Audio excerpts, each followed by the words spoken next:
Hello,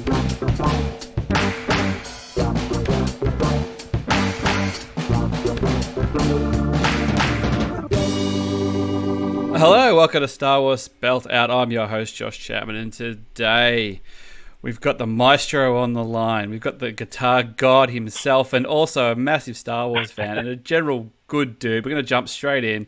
Peter Hodgson, how you going, my man? Good. How you doing? Yeah, I think I pronounced your surname wrong. We just spoke about it 2 seconds before we started. I think a little bit. Damn it! That's the Hudson. Silent G. It should be easy. I don't know why that's escaping me. But anyway, how's things? You keeping nice and cool today? Everyone. Yeah. I've got the fan here. I've got my iced coffee. I'm all ready to geek out and pretend that it's not stupidly hot for a for a little while. Yeah, we just had a couple of days of it. Sort of summer's just kicked in a big bad way. So it's it's great if you've got some nice ways to keep cool. But I'm just kind of hoping the old laptop doesn't overheat here. But how are you adjusting back into the post lockdown life? Now you can go outside and smell the flowers.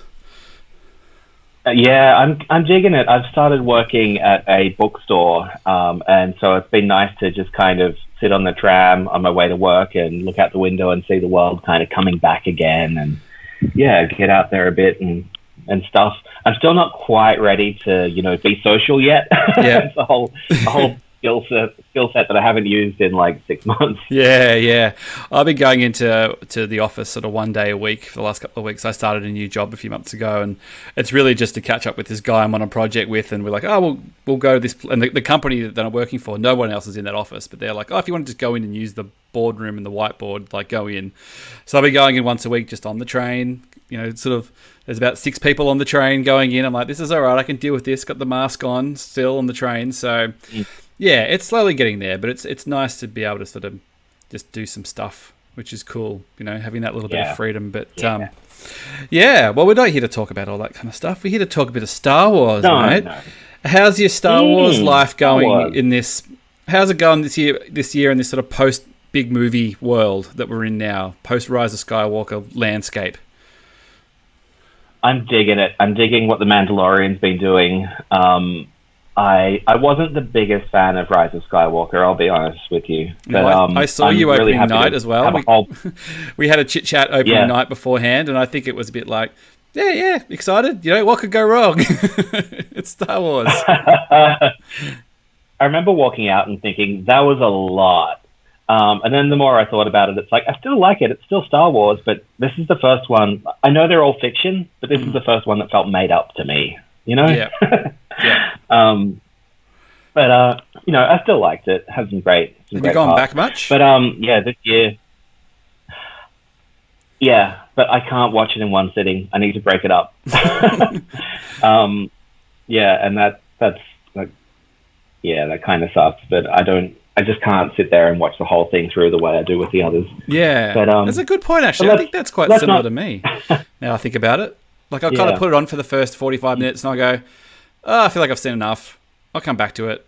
Yeah. Especially on Disney Plus as well. Yeah. I usually kind of zone out around the time of the Chewie fake out, and then I'm like, I'll come back to this later.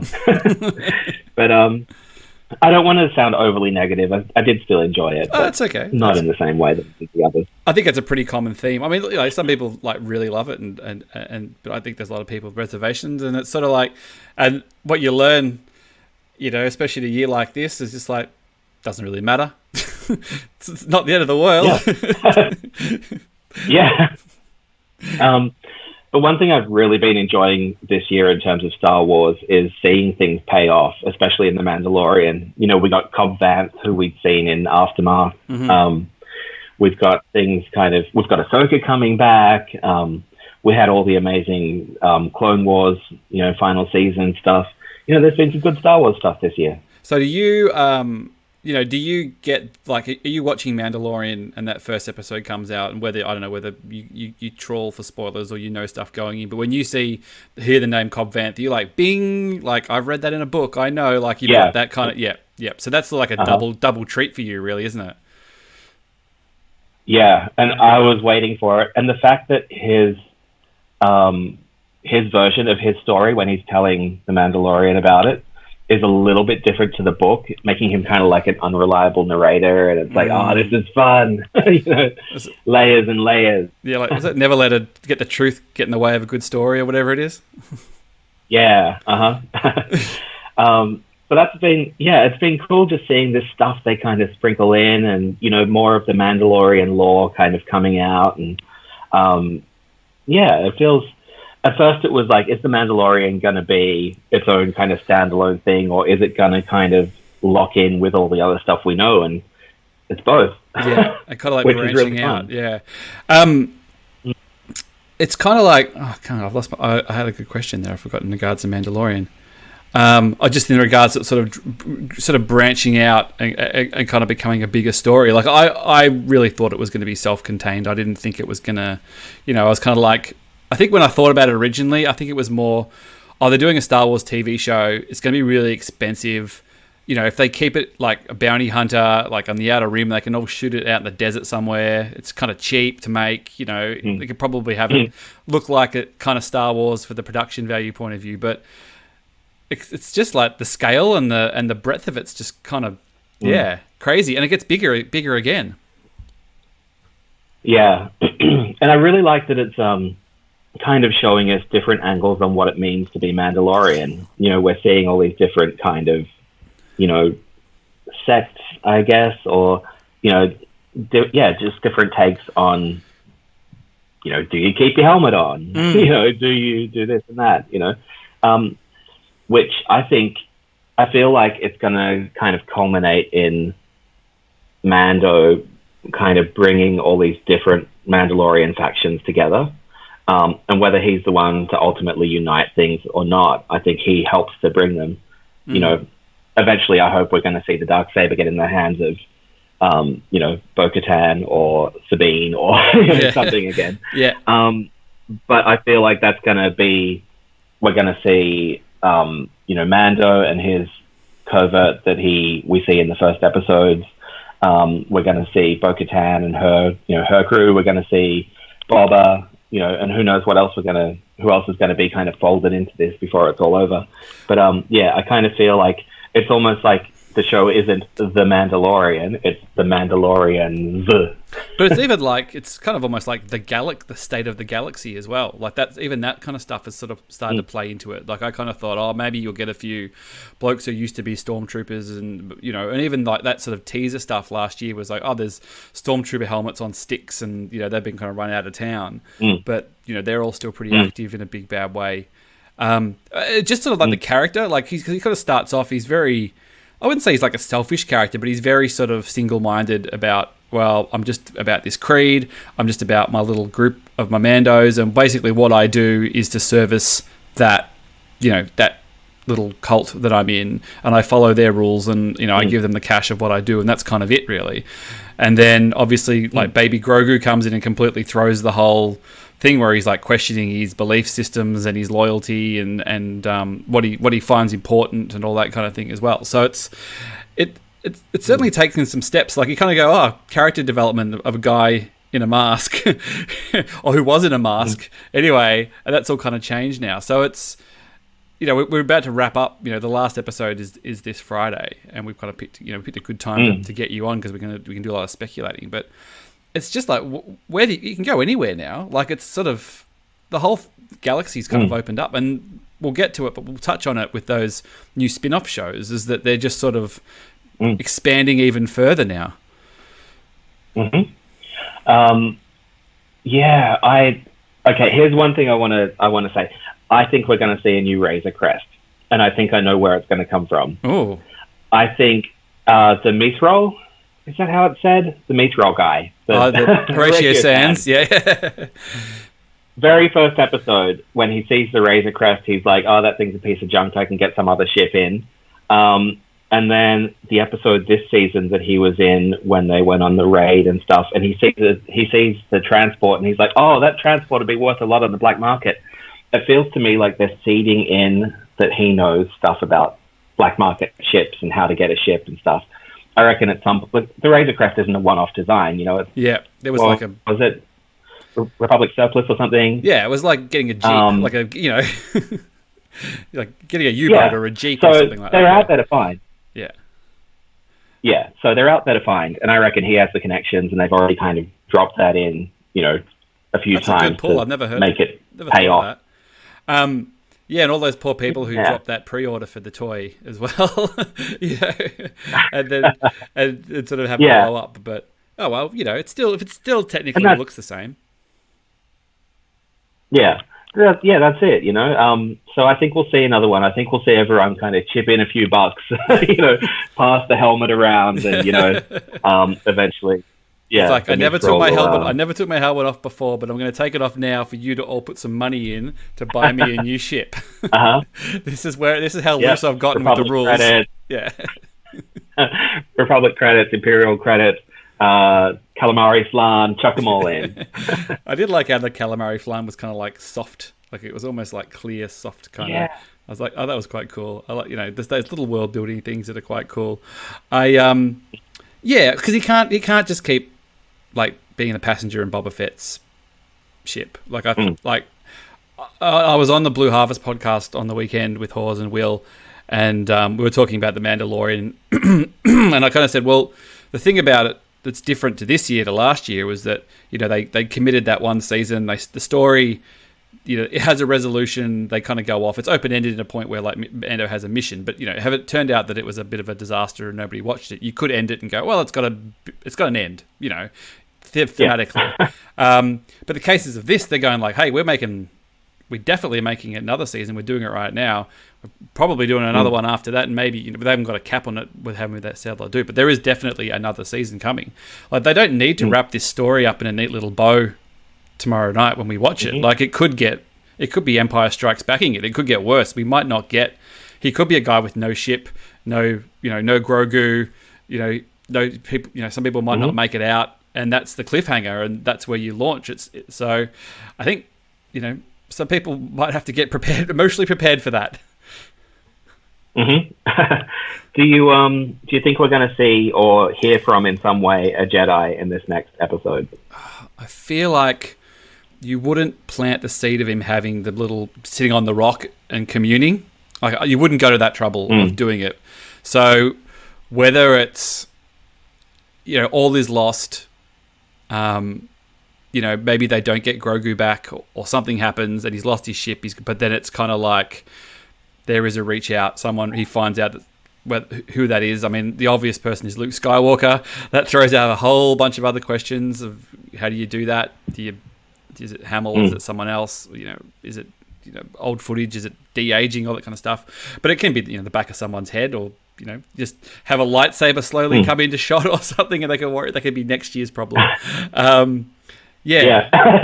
I think so. But, yeah. I mean, did you think that Ahsoka? Well, I kind of felt that Ahsoka was never really going to run with it anyway when they brought her in. Yeah, I think the appearance of Ahsoka, I imagine we'll see her again in The Mandalorian, maybe in this next episode, but I did kind of feel like it was maybe setting things up for whatever she's going to do in the future, which we now know is her own spin-off show. Yeah, absolutely.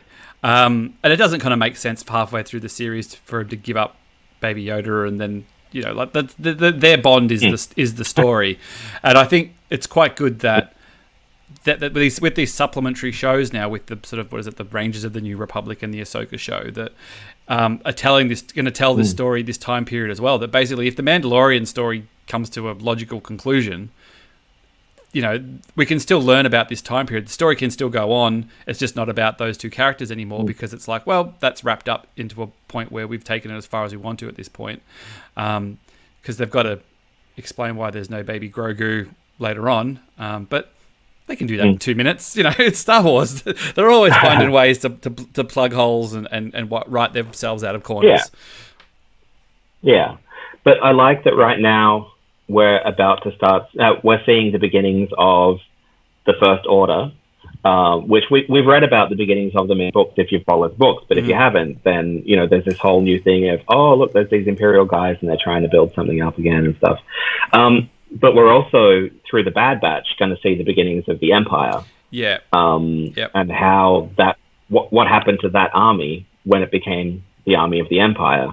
And I'm sure we're going to see the Bad Batch guys starting to realize we're doing some pretty messed up stuff here. Maybe we're not on the right side right now. Yeah, I think it makes total sense to make that show, because they went and spent the money to do the Clone Wars to bring it back. They went to all the trouble of upgrading all the the models and the better processing and have it look nicer and all this kind of thing, and go like, hey, look, we've committed all of this. We might as well, now we can use that and make a series out of it as well, so it's not a one and done. But yeah, I think that's really fascinating, because it's sort of like, what happens to the clones? Like, they obviously all age quicker. Do they just become redundant? Do they get phased out? Does something else happen to them? Do they start all catching on about what they've did, how they've been duped, and they're just like, all right, well, we got to eradicate these clones pretty quick, because they're all starting to become a little bit of a problem here. I think it's quite fascinating, because we don't really know anything about that like direct point after they kind of get their orders. They'll get given new helmets. Yeah. Yeah, no, it's an exciting time for sure. Yeah. So how did you get your, like, this big sort of investor call was obviously the big Star Wars thing, which was kind of weird, because it was, we've obviously had Star Wars celebrations, and we've had, conventions, your traditional conventions and things where this kind of stuff usually gets dropped. And then we missed out on Celebration this year. So there's been a kind of lot of talk of like, well, I wonder how much of this they actually would have said, but it's obviously, 4 or 5 months later, things are different. But, if it hadn't have been a COVID world, stuff wouldn't have slowed down. So they might have been ahead on their schedule. It might have hit that Celebration August mark, or whenever it was, August, September mark. So stuff would have been ready to announce, because they wouldn't have had a delay. But did you sort of plop in front of a laptop and watch it? Did you kind of just get on Twitter? Did you, just check the news after? This is funny, because knowing that it was being done in an investor call, that's hard to say, in an investor call, knowing it was being done that way, I used to work as a finance journalist, and I've sat in on so many of those damn calls, and they're always so boring that I was like, I'm just going to see whatever news pops up afterwards, because I'm not going to sit through all that. Even though all the investor calls I used to sit in on didn't have Star Wars news in them as well. Yeah, but the funny thing is, so I had that, belief, I guess, and then I'd even tweeted something like, for all of those people sitting here watching an investor call, you brought this on yourselves. Yeah. But then I happened to open Twitter when I got back from dropping my kid off at school or something, and I saw that the Star Wars section was about to begin, and so I was like, oh, well, I'm going to catch it anyway. So I managed to watch most of it, but then the dog got in the way or something. The dog. So yeah, I did get to see most of it. Yeah. And yeah, as each thing was happening, I was like, yes. And then when I saw the announcement that Hayden was coming back, I full on yelled. That's crazy, isn't it? So that's pretty exciting. It's crazy, isn't it? He's coming back. We've had Obi-Wan. We've had the situation in A New Hope when Vader says, I feel something, a presence I've not felt since my old master or whatever. Yeah. And we had always assumed that last time was, at the end of Revenge of the Sith, but clearly now there's something else there. Which I guess kind of makes sense, because he's like, I probably wasn't really concerned on feeling his presence while I was on fire on the ground. You know what I mean? Yeah. Yeah. So it's like, I kind of have other things on my mind rather than thinking about where Obi-Wan's presence was. So that is quite fascinating, that you kind of look at it and go like, oh yeah, maybe it does. Like, I'm willing to, one half of me kind of goes, oh, I like the way it is and the story makes sense. But at the same time, I kind of go, I'm willing just to go for the ride. You see what happens? Like, who cares? It's not real. Yeah. But also, like, this is another thing that we're getting filled in, because to me, even though I've seen Anakin become Vader, there's still a disconnect for me between Darth Vader and Anakin Skywalker. Mm-hmm. And this show clearly is going to give us some of that, bridging stuff. I'm sure there's no reason to hire Hayden unless you're going to show his face. Totally. And that will help to connect, Anakin to Vader. I almost wonder if this show, even though it's called, Obi-Wan Kenobi, if it's going to be more about Obi-Wan and Anakin, and, rather than be like, here's Obi-Wan sitting around in a hut, watching over Luke or whatever.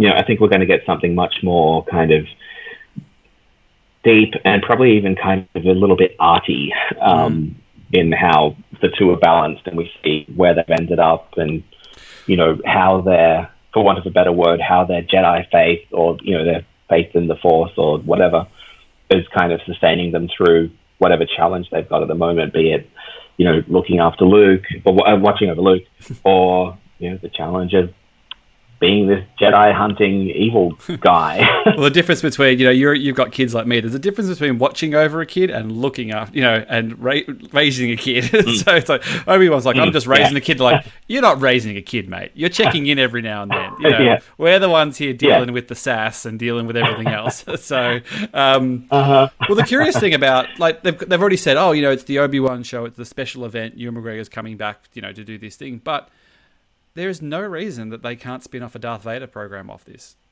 Like, it hasn't really been remarked upon. And they're kind of like, hey, if we bring Hayden back in a way, and we can find a way to present Vader in a way that is interesting, where it also is interesting to Hayden Christensen to do it, because so he's not just in a freaking mask the whole time, whether it's he's meditating, thinking back to things in his life, or he's got some sort of like visual disconnect and he's looking, which they do in the comics all the time as well too.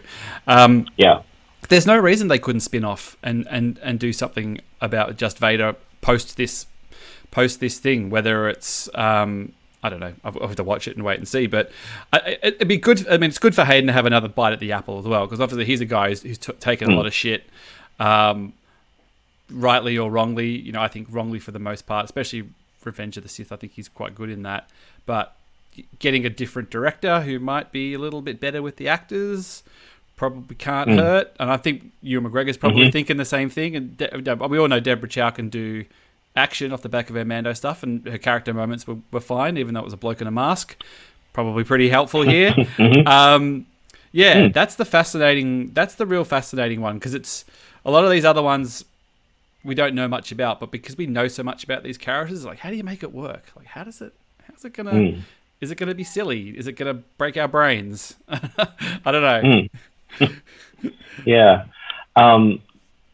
I'm just really looking forward to this one, because it is so open-ended. We don't know what it could be, because that story hasn't been mined yet. So mined is a good term, isn't it? It's kind of, sometimes it's like Star Wars is just mining for nuggets of gold. But they and they did say they were rewriting it too, so it might have been something as much of, hey, Hayden Christensen's in now.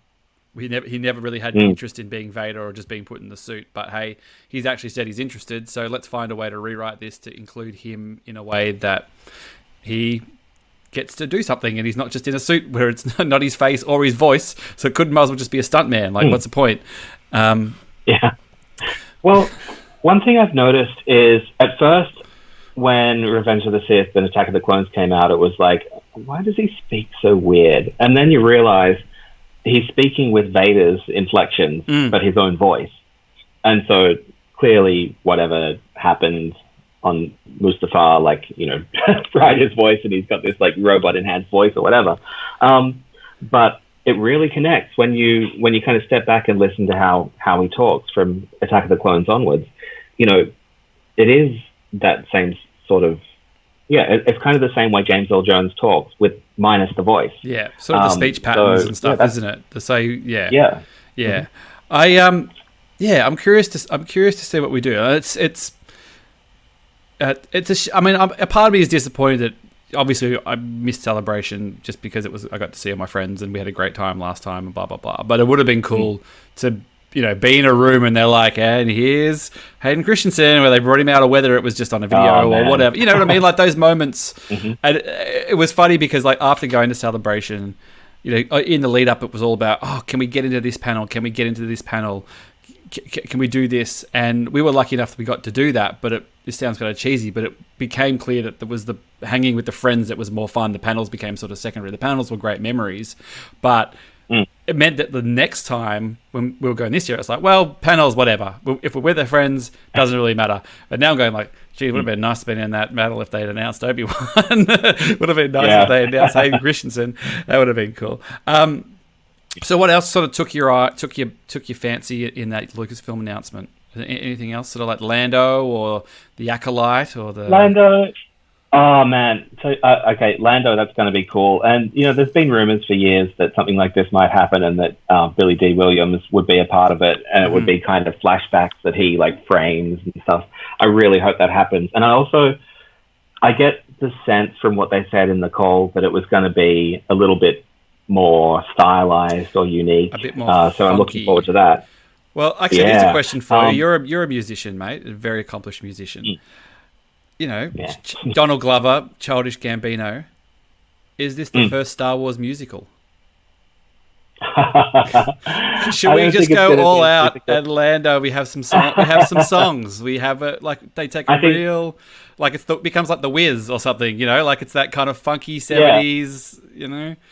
I'd love that. I don't think that's going to happen, but I think Lando's going to sing at some point because he's going to be a smoothie and he's going to be trying to seduce someone with his, velvet tones.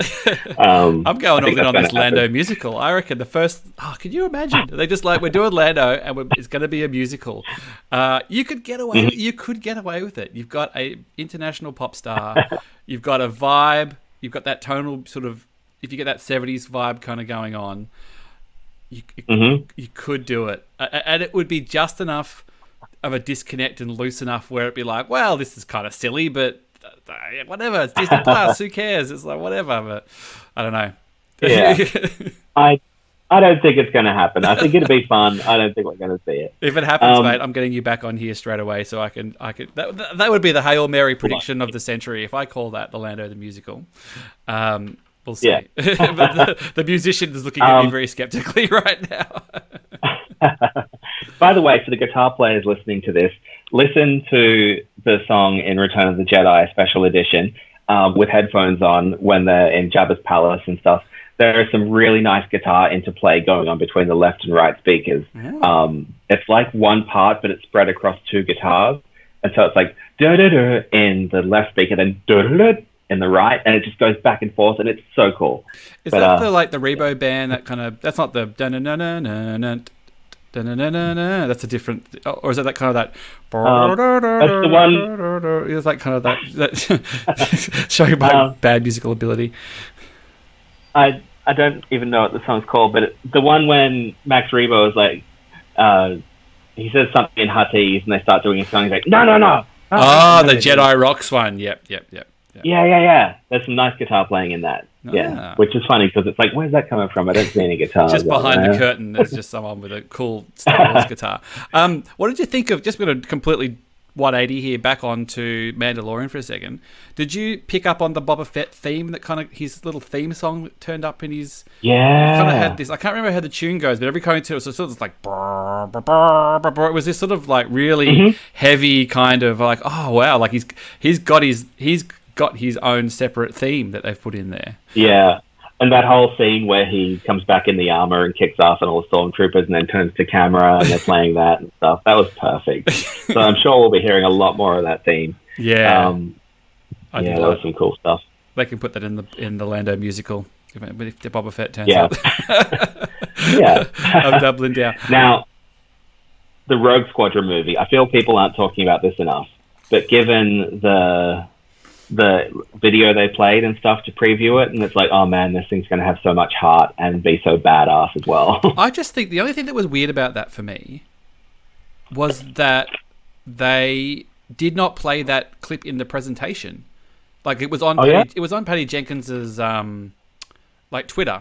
So just after they announced it, she posted the video like, I can't wait, blah blah blah, here's me, I love pilots, my dad was a pilot, it's important. Like surely they should have, like KK could have just been like, and for our announcement of our, like, here's a clip about our next Star Wars theatrical thing, and then it could have shown Patty Jenkins. She could have given, like, you're going like, oh, it's Patty Jenkins from Wonder Woman, what's she doing there? And she'd be like, hey, I love fighter pilots. You're like, fighter pilots, what's this all about? And then she gets in the thing, she walks off the X-Wing, and then you hit Rogue Squadron. It just seemed like a bit of a, like, it's only a 90-second clip, because she just was kind of like, I mean, she did a perfectly fine announcement. She's like, we're thrilled that Patty Jenkins is going to do Rogue Squadron. But you've got like a literal piece of sizzle that you could have put in that presentation, and everybody would have... I mean, maybe that's more of a convention way of doing it, not an investor call way of doing it.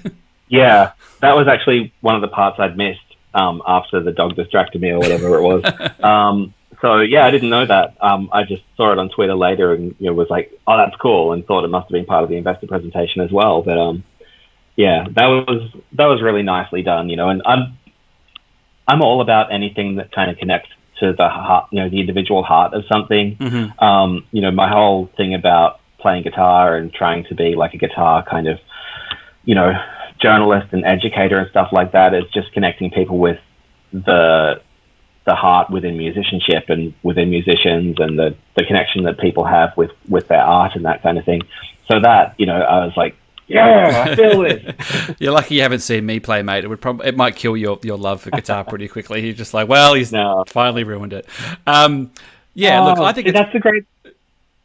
That's the great thing about guitar is that no matter what level you're at, you can play something that sounds cool. There are really simple things that just sound badass and don't take a lot of effort, and it sounds like you're playing electric gain guitar all the way up. Just put that gain up.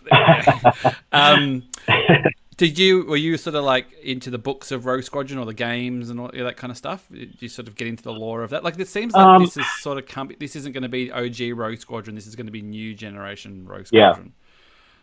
Yeah, I did a little bit way back in the day, but it didn't really connect with me as much because I'm more into Star Wars for some of the kind of the character things, the kind of thematic things, and I'm not as much into it for the pure stuff. And that's why this trailer, spoke to me so much, is because it didn't sound like it was just going to be about, look at all the ships flying and they're going to blow up stuff. Like, once you've seen that a few times, you kind of tune out. But what I find is if I watch something a lot, and it becomes like a repeat viewing thing, after a while I'm no longer watching for the story, for the stuff on for the main stuff. Yeah, what I'm then kind of picking up on is the delivery of lines and the little subtleties and stuff like that. Yep. And so yeah, I'm kind of waffling now, aren't I? No, dude, that is what podcasting is all about.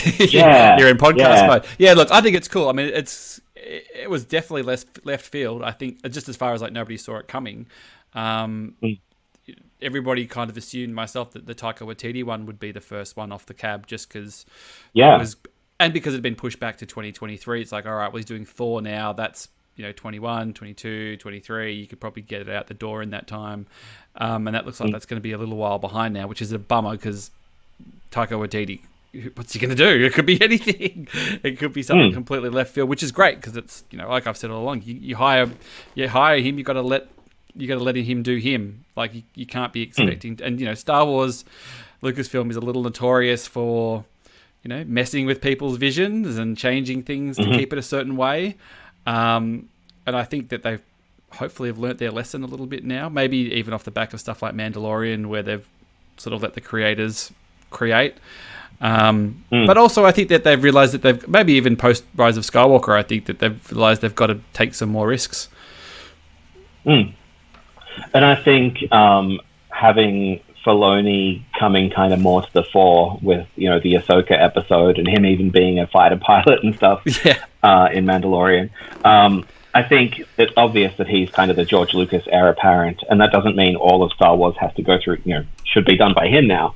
But I think he's kind of an important voice, especially for the lore, just LORE, just the sounding board, isn't it? It's sort of the sounding board that he has the knowledge and he has sort of the direct connection to George, but at the same time, he doesn't have the authority of George, of where it's just like, well, ultimately, I'm going to do it my way, and probably also the later George rather than, I think the younger George, they talk about people like Gary Kurtz and Irvin Kershner and those kind of people who kind of, were pretty forthright on the way that story should go and the way, and probably curtailed a few things to make the movies better, but probably definitely prequel era George, where it was sort of the be all and the end all, that we're just going to do it my way, and who needs a second draft and all that kind of stuff that probably helped the movies that the movies sort of weren't as immediately loved as the other ones. But Filoni's got that kind of, like, he's got sort of the knowledge, but at the same time, like, you can question him. It doesn't matter. He can't ultimately make the ultimate decisions on stuff as well. In some things, like I think this Ahsoka show, I wouldn't be surprised if he basically is doing the whole thing. Like if he is writing and directing the whole thing, or at least show running it and directing most of it. Mm. Yeah, that's a good point. Yeah, I can see that being kind of his big kind of contribution beyond all the kind of beyond what he's doing. Like he's kind of done his apprenticeship, he's kind of learnt the ropes of how to do live action. He's like, all right, well, this is how it goes. And which is, again, is interesting because it's like, well, if you're going to do it, you don't have a guy like Jon Favreau who has been directing features for 20 years to fall back on as well. You've got to kind of sink or swim on your own a little bit. But yeah, give him a shot. Yeah. Also, I'm looking forward to what all these other shows mean for, some more diverse voices, because we've been talking a lot about the dudes who direct Star Wars and stuff, but Deborah Chow, as you mentioned, is going to be great. And we've had Bryce Dallas Howard. Who knows, who else is going to come out of the woodwork and bring some interesting takes to individual episodes that kind of suit their voice while still being within the Star Wars, literal and literary universe. Yeah, well, The Acolyte's an interesting one because Leslie Headland, I think her name is, who did Russian Doll. I think I have to double check. I hope I'm not getting it wrong. I think she's openly gay. So that does, it doesn't sound like it should be a big deal, but for Star Wars it kind of is because they've just never really done that before. And she's this sort of Acolyte show. We're kind of very well segueing into these. It's very good. We don't really. It's in a time period, sort of end of the High Republic. We know nothing about that time period. We know nothing about the characters. There's no I think we don't have to worry about oh well, I know this person lives and I know this person lives and does that. And I think maybe Yoda is the only one who might be potentially alive around that time. But it's well, all right, well he doesn't. He can kind of be in the background or whatever. But they're kind of talking about it's like a psychological thing. It's almost like a thriller. It's sort of dark. It's using dark side stuff. It's kind of oh, this is cool. This is a little bit left of center. Something you can do on Disney Plus that you wouldn't spend the money on doing on a movie because stakes too high. But here you can get it. I like the idea that he's getting a bit more loose with stuff. Definitely. That's the thing is so many people have their own connection to Star Wars, their own way of connecting with it. I relate it to David Bowie. There are so many David Bowie fans out there, but they all are fans of their own personal David Bowie. It's whichever era you connect with first, combined with whichever one you connect with the most, which are not necessarily the same thing. All this kind of stuff kind of goes into what's my take on this. I know my tin machine, and what's yeah, sure. But it's like that. Like everyone gets their own thing out of Star Wars, and if they're given the chance to make it, they're gonna kind of try and angle that mirror a bit to show that side of it. Yeah, and I think also that they realize that they can come back from failures as well. No one wants a failure, and I'm certainly not Disney who pump a bunch of cash into everything, and there's zeros and dollars and zeros and balance sheets and stuff like that. But these things are recoverable. Like obviously Solo didn't do the business it wanted to do, and it kind of meant that they had to change tack to a certain point. But they can come back. They can try new things. Like rather than just sort of the going for the safe options and kind of going, all right, well, we're just going to do episode 11 and all that kind of stuff. And some people might be like, oh, well, you brought Boba Fett back. That was a safe option. And there's always, and you said mining those, you got Obi-Wan Kenobi and Darth Vader back, you're using safe options. But if you're kind of doing it in interesting ways that are different, there is still an element of risk involved. Yeah. I really like the characterization of Boba too. We got nothing from him in the original movies, and that was kind of cool in its own way. He's no good to me, Dad, and it's like I don't know much about this character. But then once they revoiced him, to coincide with Attack of the Clones and stuff, that to me was like, no, they did it later, didn't they? They did on the Blu-rays. Yeah, so they did it. That's right. Yeah. So it was always kind of weird. Yeah. You're probably the same to me. I knew those movies back to front because I watched them taped off the telly or had them on video or whatever. So when you put it in the first time and it's a different voice and it's for us a New Zealand accent as well, you kind of go, I get it, but it's weird. I've known that line so much, but now it kind of it's his New Zealandy side and his heritage has absolutely elevated that character. Way more than it ever did before. Yeah, and like just the way he talks is so cool. It's this kind of, he sounds simultaneously suspicious but authoritative and conspirational. It's hard to put into words, but the way he kind of drags out words and the ends of letters, ends of words and stuff, like have a chat. It's like, even when he pronounces like Tatooine, he goes like Tatooine. Like he doesn't even he doesn't pronounce it like everyone else is pronouncing it. He's sort of just he sort of just he goes like, it doesn't need to be enunciated. I'm just going to spit it out. Yeah, no, yeah. I thought it was the whole thing about Boba is cool. I love this Boba.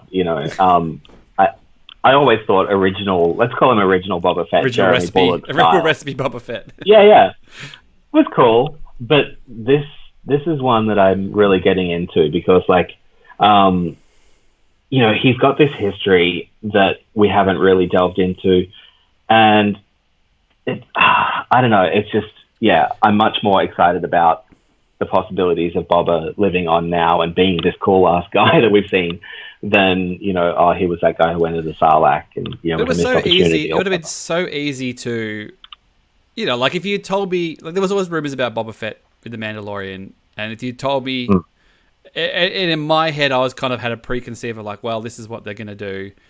He's just going to be this sort of quiet dude who does cool things, and that's pretty much how they always do it. And why would you mess with that? And for years when they talked about like the Boba Fett movie and stuff like that, I'm going, can he even carry a movie? Like how would you do that? Like, and I kind of thought, well, maybe you flip it and the movie is more that someone's being hunted by Boba Fett. It's more of like a chase, and he's like Jaws, like he kind of turns up in places in it, like it's kind of like a chase movie. Like, well, that way you don't have to really. He doesn't really have any depth to him, so he just like a guy who's after you. And it was just weird, like in the span of sort of like 2 episodes of The Mandalorian, the whole sort of concept of who he was and what he is and what he's up to just completely made him interesting and deep. Yeah, and now within the moral universe of Mandalorians, we see that he is just a guy doing his job. He is just a simple man trying to make his way in the universe. That line, and there was another one that.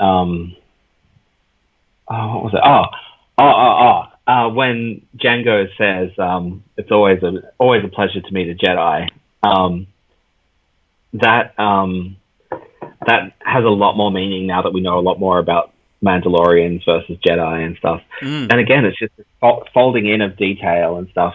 But it's intriguing seeing Boba go from this kind of bad guy, second string antagonist kind of character in the original movies to now he's helping our protagonist. He's basically a good guy here. So it's like flip the character and we're like, oh yeah, he was just chasing Han because that was his job. It was just a gig, man. He's like, well, everybody's he's like, it was just a government job. Like it paid. I got bills to pay. I don't particularly, Han, you know what? Han Solo deserved it. He did a lot of bad stuff. Yeah. He ripped a lot of people off. He's got bad debts all over town, and he's killed. He kills people willy-nilly, shooting first. He had to go in. And it's no different to sort of what like I said, the Mandalorian at the start of that. He's just picking up jobs as a means to an end. Like maybe Boba Fett does enjoy it a little bit more or less than anybody else, but at the same time, there's just a gig economy. He's like an Uber driver. He's just he's just getting by. Yeah, I thought the speech by Mayfield was really great when he's talking about can you sleep at the end of the day and stuff like that, and kind of questioning, what is it? Is it that you can't take the mask off, or is you can't show your face? Because those are different things. And so I think what we're seeing is, rather than Mando specifically stating, I'm starting to change my worldview because of all the things I'm encountering, we see his actions demonstrate that change, but he's not going on these soliloquies about, well, I thought being a Mandalorian meant this, but apparently if Bo-Katan and her crew also say this is the way, but their way is different, then maybe the way is not set in stone. It's he's just monologuing by himself in front of a sunset or something, but like, gee, this is going on for a while. He's having a real crisis of confidence here. He's like, I've just got to get it off my chest. Yeah. Well, it's So just I like when we're shown things instead of told them. yeah, and they've done a good way of doing that. And another thing they've done really well this season, they've done it a couple of times now, is that they've cut the shoe leather in places where because there was always like, oh, it's a filler episode, where are they going, blah blah blah blah blah. But a lot of times in the places where you think that they're going to spend a lot of time doing something, it's kind of resolved really quickly. So in the case of kind of like, you got to get Yoda to the Grogu to the top of that mountain. He's got to get to the Seeing Stone. I'm like, well, that's going to be the finale. It's going to take 3 episodes to get there, and at the very end, they'll try to get him onto the thing, and then that'll be the end. And next episode, they just pull up and they're there. And then last week, it was like, well, I need you to spring Bill Burr out of prison. I'm like, great. Well, we're going to be having an hour-long episode here where it's like the jailbreak, and then it turns out that they need him for something, and he'll come along in the other. But again, that was like, no, but he sprung him in the first 5 minutes, and then it allowed for all that character development of those characters and stuff. Because if it had just been, 35 minutes of them getting out of prison, he just would have been a prick the whole time. You're like, well, he was a prick before, he's still a prick, and now you go like, well, I'd actually like to see him again at some stage. Yeah, I thought Burr did a great job. He's one of those interesting comedians for me where I don't like everything they do. He says some things, there are some parts of his kind of comic persona where he said some, sexist things and some if not transphobic, then at least, I don't know if he's transphobic. I think he's made some jokes about it that are pretty insensitive in the search for a laugh. I don't know the guy. I don't know how much, how much of that is really his beliefs and how much is comedy. But the casting of him as someone who's kind of a bit caustic and saying some of these things, referring to Mandalorians as you people, it's like, he's not meant to be a sympathetic character, but he's meant to be a character who does learn from some of their crappy behavior. Yeah, I don't know. The whole thing with Burr is pretty complex. I've got some friends who just loathe him because of some of the things he said. I don't think I've ever watched his comedy before. Like, I've seen him in, I've seen him on stuff. I've seen him in shows. Like, I know he's on Chappelle's show, and I've seen like some talk show stuff. And like, he was in a movie quite recently, The King of Staten Island. He was in that. And he was quite good in that. Like, he was playing like a fireman in it and stuff. And he's playing Bill Burr. He's playing like a dude who rubs you up the wrong way kind of thing. But I guess given that he's a comedian, as opposed to some other people, that he probably gets somewhat more of a pass, that he could be like, well, I feel like that also, maybe I've got this wrong, that he would be quite happy to explain himself if he needed to. You know what I mean? Like, he doesn't have to. He wouldn't shy away. If someone was like, "Hey, what do you really think about this?" He would probably just tell you to his face rather than. But I don't know. I don't know the guy. There definitely seems to be a different Bill Burr on his podcast and stuff like that, or when he's just talking about music or whatever. His voice softens, and then once he starts to go into the bit, that's when he gets all like this, and he starts to clip the words. Yeah. Man, I've seen him live at the Comedy Store. He did a drop-in one night when I was there. And, I've seen all his comedy specials, and he's so good. Like, he's definitely one of the best right now. But, man, that's the tricky thing, isn't it, when they say stuff where you're like, oh. Yeah, Chappelle's the same as well, too. Like, I'm a big Chappelle fan, and he, he does a thing, whether it's clever or whatever, of just, like, openly going, like, I know that you're not going to like this and blah, blah, blah, but hear me out. You're just like, like, is it, you don't even need it. Like, it's kind of like the funny, like, I remember I saw Jim Jeffries, he's got some really good stuff, and some of his stuff is he's got a lot of sexist stuff too that I don't love, but then he did like a bit for about 10 minutes about show bags, and I nearly doubled over laughing because it was the funniest part. Like, that was the funniest stuff. And it's kind of like the Eddie Murphy thing as well, of like, you go back, watch those old Eddie Murphy specials, and you're like, oh god, some of this is hard. And then he does a bit about like ice cream, and you're just like, well, that's still amazing. Like, that doesn't even, like, that's the stuff that is better than all the really sort of dodgy stuff they did in the 80s and stuff. But I'm just trying to think of, I'm just going to double back around to this Star Wars announcement stuff as we sort of get coming around the corner to the end here. The time flies when you're talking Star Wars, mate. What else did they put in there? So we had the Lando show, we had more Mando, we had the Acolyte, we had the Bad Batch, we had the droids cartoon, the something for kids, which is good. So not really sure when that is and what the time period is. Yeah, I'm hoping it's post. The name's just gone out of my head. Rise of Skywalker.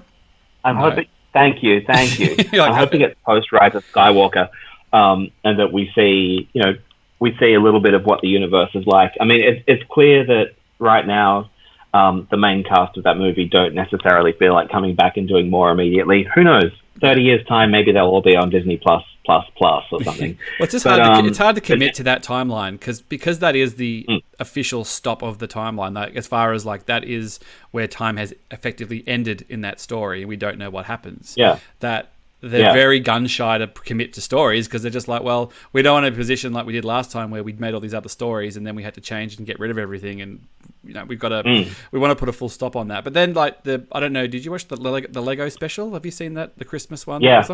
That was Rey was training Finn. She was referring to herself as a Jedi Master. Like, there was stuff that people go like, oh, well, it's bloody Lego, it doesn't count. I'm like, well, there's probably little seeds in that will carry on to a degree, story-wise, because effectively that is, for better or worse, where we are in the story now. But like you said, if it's a droids thing and it's just kind of like they're off on a little adventure, then great. Like, we don't need to touch base with the other guys. Just give us more Anthony Daniels. Yeah, he's so cool. And there can be little hints, about the state of the universe now and, wherever it's going to go from here. They can just scatter in like, oh, here's the Admiral Holdo Defense Academy or something, and just kind of, whatever. But, I think there's some cool potential. But they can do stuff. There was enough sort of, Rise of Skywalker finished enough in a way because, one of the things I think about the story as well, too, was kind of like, wow, it kind of ended, but it felt so open-ended as well, as far as like Rey's journey. She's just getting started, like that's that whole thing where she's she's resolved these other people's problems almost, and now it's like, well, it's her time to shine. So it's very easy to sort of like, well, in the immediate future, we know that she can do some stuff because we know exactly, it kind of makes sense of where she would probably go logically. Although, you look back at something like The Last Jedi, which took place the day after The Force Awakens, and it completely was different where everybody assumed it was going to go. So they'll find a way. I'm sure that the head honchos and the story groups are very conscious of this kind of stuff. But look, lots to look forward to. I know we're coming around the corner here, mate. If you have to go to one, if you're basically just like your Disney Plus subscription says you can only watch one Star Wars project for the next 3 years, like what would be your number one thing? One project, so not necessarily one movie that I would read. Okay. Yeah, so it can either be one of the whole series of something, or one of the movies, or something. If you got to, I know it's cruel. It won't really happen. You could see the podcast. I would go with the Obi-Wan series because for me, when I first heard they were going to do that, it was like, well, I don't really need that story. But now it's like, oh wait, I think I do need that story. I do need those gaps filled in. Initially it was like, what is he just going to be like?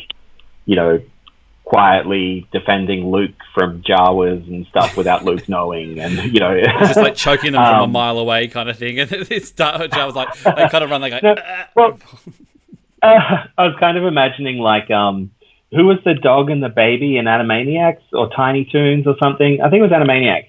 And there was a dog that was always stopping the baby getting into mayhem, but the baby was totally like oblivious. It's cool, like that. I was thinking maybe Obi-Wan would be like that. But no, especially now knowing that Anakin's going to be a part of it, like that's going to be a deeper series than it's not just cool, we got Ewan back and he's going to have a beard and it'll be awesome. It's like, this is probably going to tell us some things that, put some context into stuff that we've never had context for before. So I'd say that one. I will say this though, my most watched Star Wars movie on Disney Plus or any format, Phantom Menace. It is such a comfort watch for me. I don't even know if I like that movie or not. Like at this point, I've watched it so many times that it's just part of my life. If I can't sleep, I just pop that on in the headphones, and I'm asleep by the time they get to Boss Nass. Just because it's so comforting to me. Your little message from Disney Plus, like, hey, there's other Star Wars movies on here. You sure you don't want to watch something else there, Peter? Like, no, I'm fine.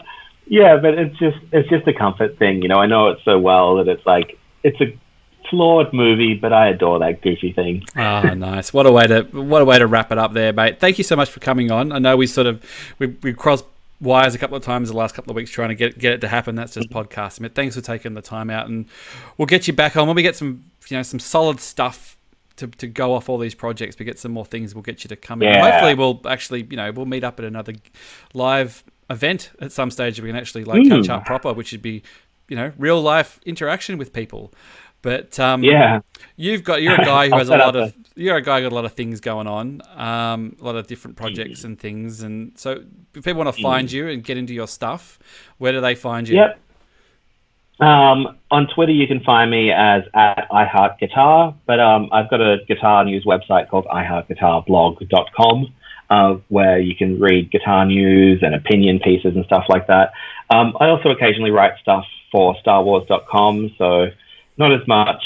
I'd like to do more, so I should pitch them. We'd all like to do more, mate. I'm not a journalist, so they wouldn't be asking me. But if you head to StarWars.com, you can find some cool stuff. I did a great interview with Brendan Small that unfortunately they didn't end up using. It just kind of the timing was off by the time it was all ready. But I did one with Darren from Savage Garden. Guest of this show. Lovely man. Yeah. Lovely man. Hello, Darren, Beautiful if you're listening, guy. mate. Yeah. And I did this one about who my favorite who was it? I did something about IG-88 and how he's so sinister. You don't know what he's looking at, or it's all this thing. But yeah, no. So that stuff's really fun. But yeah, you can find me on Twitter. Don't bother looking for me on Instagram. I'm on there, but I'm really boring on Instagram. Twitter's where I really shine. Twitter's where it's at, people. Awesome. Well, thank you so much, mate. Always a pleasure to catch up with you. Thanks everybody for listening. Just go to StarWarsSpelledOut.com if you want to get a t-shirt or look at all the episodes and stuff. And we'll be wrapping up the Mandalorian next week. So I've got to figure out who I'm going to have on for the guest for that. I've got a couple of irons in the fire, so hopefully it'll be somebody good. But yeah, great. Thank you so much, mate. Thank you. See you soon. Toodaloo.